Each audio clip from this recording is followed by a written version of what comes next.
Ladies and gentlemen, welcome to another fun and unique TFL car mashup review. And today we've got two different cars that don't compete, but they try to achieve the same goal in two opposite ways. On my left is a brand new 2014 Mazda 6 Sky Active, and hopefully coming down the street over my right shoulder is the brand new Infiniti M35 hybrid. Now, both these cars try to achieve 30 miles per gallon combined, but they do it in completely different ways. Thank you, Andre. How's that beast? Очень много силы есть. It's got a lot of power, huh? Да. It does have a lot of power, and it's very fast. So we're gonna see which of these two unique cars is the sportiest and most fuel-efficient sedan on the market. Coming up next on the Fast Lane Car.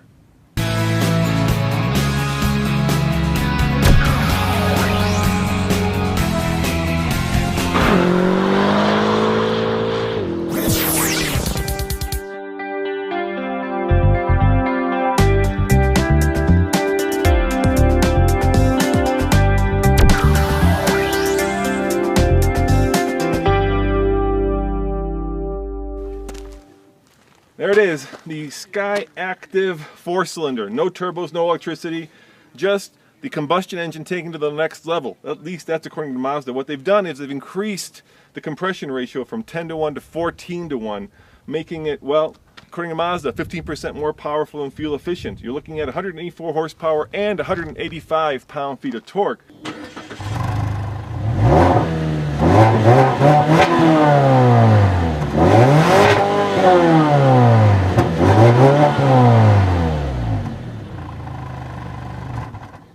Which is okay, made it to a sport 6-speed automatic transmission. It's also less than half the amount of torque that you get in the Infiniti.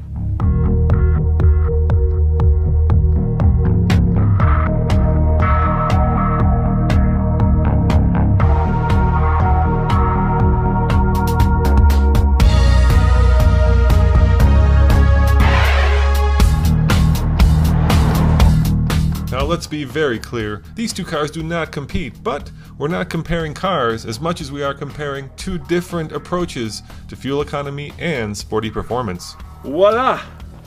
There it is, the magic under the hood.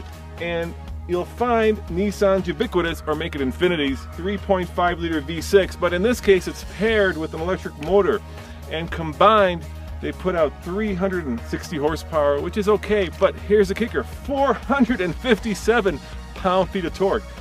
It ain't no Prius, but the question is, will it do a burnout? Let's find out.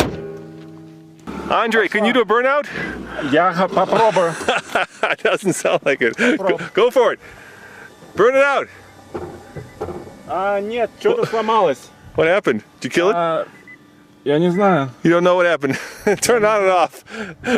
You try turning it on and off like the IT crowd. Try that. You gotta take it out of gear. There you go. Don't worry about the lights. Turn it on. Start up again. Okay. Did we kill it? Did you kill it, Andre? There it goes. Нет, она жива. Она жива. All right, try again. Хорошо, сейчас. Give it a shot. Traction off? Okay, go for it.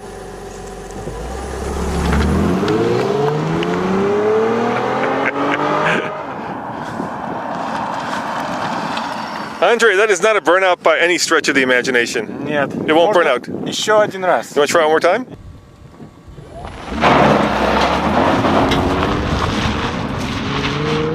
Oh, Andre. I'm sorry, but burnouts on dirt just don't count. So the question of the day is, which approach to fuel efficiency is more rewarding? Is it the hybrid, or is it the next level of combustion Sky Active engine? Well, there's only one way to find out. Let's take them for a drive and see which one is more fun to drive.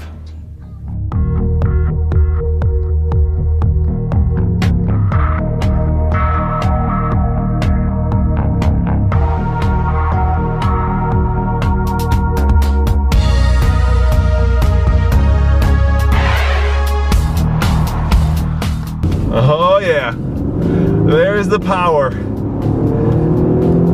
There's the power. That's what this car is all about. That, of course, and luxury, because this car is a lot more luxurious. You feel like you're, well, sitting in a British club somewhere with fine leather, the smell of money, and nice wood. In terms of driving, you know, it's not bad. I mean, for a big, heavy, luxurious car, it's surprisingly light on its feet.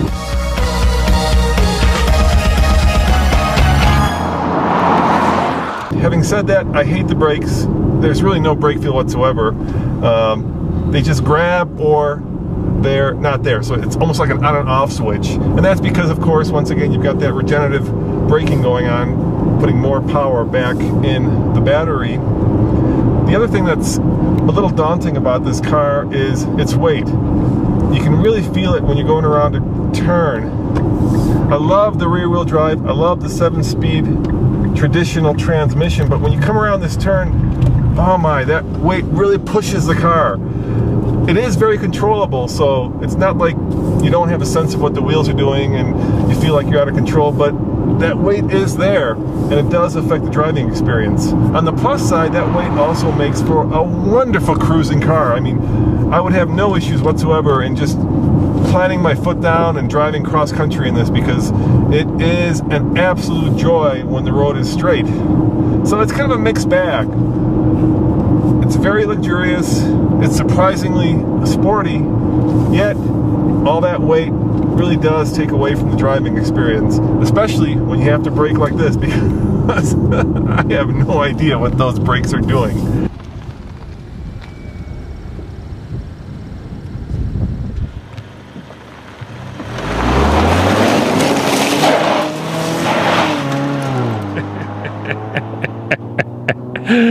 Oh my gosh, we have got two of the lamest burnouts ever on video. Sorry about that, folks. Front wheel drive with snow tires and rear wheel drive hybrid just doesn't make for the most exciting video. Unique, but not exciting.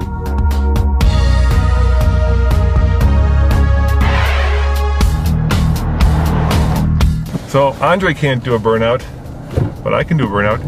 Oh yeah, front wheel drive burnout. Look at them there, apples. All right, to be fair, if you want a burnout, get yourself a Challenger or a Charger or some other old muscle car, maybe a Mustang. These cars are not about burnouts. No way, no how. But on the positive side, this car is a hoot to drive. I think Mazda has nailed it on the head with lightening it up. It feels much lighter than it is, which means it's a lot more fun to drive. Because it feels very lively. You have a real sense of what the wheels are doing. The brakes are linear, unlike the Infiniti, which has that wonky hybrid system where it regenerates power back, but also kind of gives you a funky and weird brake feel. Going around corners, this car excels. The 6-speed transmission is genuinely sporty. It really does knock off gears one after another, and it will redline all the way to 6,500 RPM, or you could just manually shift the gears like I just did there using the paddle shifters. The biggest downside is not the engine note, which sounds fabulous. It really is the fact that it's a front wheel drive car, which means you get torque steer coming around corners. The other downside, well, the lack of torque. 180-ish pound-feet of torque is just not enough. When I floor it like I just did now, I'm like, go, go, go. Not a lot happens. But when it lacks in torque and when it lacks in power, it makes up for fun in carving these corners. It really is a lively, fun, and enjoyable car, and it does put a big smile on my face. It also looks sexy. Now, both of these sedans get about 30 mpg combined, so they're pretty even on that. So how do we compare them and figure out which is the best sporty sedan? I know, let's just do a down and dirty comparison. Front wheel drive, rear wheel drive. Point Infiniti. Lightweight, heavyweight. Much more fun to drive. Point Mazda. Lots of torque? Not a lot of torque. Point Infiniti.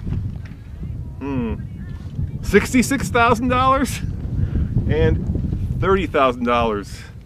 Obviously, Point Mazda. You can get a lot of cars for an additional $36,000. Plus, you could buy a lot of gas.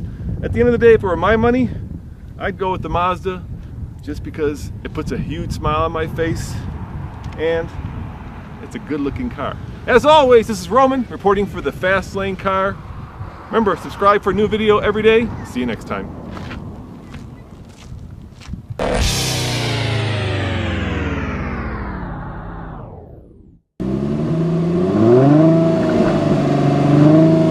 Andre, that sounds like a kitten purring. Is that Ford? Да, я нажимаю на педаль, но не работает, смотри. Oh, you can't get any higher revs. It won't let you, huh? Не, она не разрешает. Well, that's the problem with modern electric technology. Just takes all the fun out of it, doesn't it? Да, мне не нравится. So much power and yet so quiet. Я не знаю.